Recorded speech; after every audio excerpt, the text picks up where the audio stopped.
Welcome to our channel. Today we how to subscribe to Betterment for tax loss harvesting reporting, full guide step by step clearly.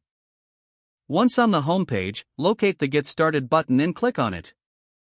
You will be prompted to create an account or log in if you already have one. If you are a new user, fill out the required personal information, such as your name, email address, and a secure password. After completing the registration, check your email for a verification link from Betterment.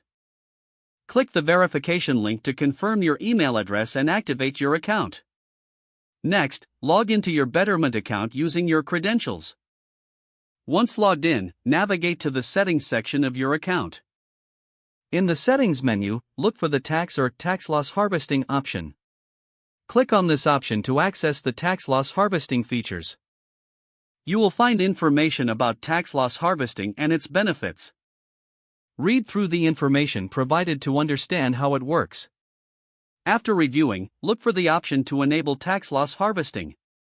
You may need to answer a few questions about your financial situation. Follow the prompts to complete the setup process for tax loss harvesting. Review your selections and confirm your choices.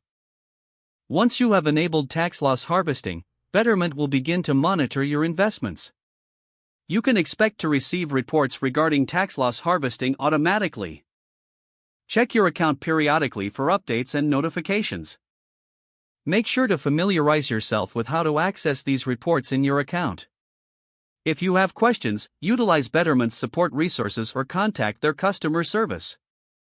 If the page does not load, refresh the browser or try again in a private or incognito window.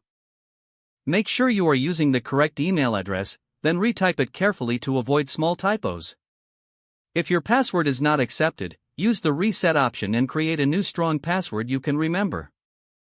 Check your spam folder for verification or security emails, then complete any requested confirmation steps. Enable two-factor authentication if available to improve account security and reduce unauthorized access risk. After signing in, review your profile details so your contact information and settings are accurate and current.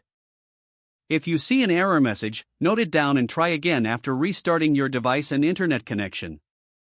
Log out when you finish, especially on shared devices, to keep your account and payment information secure.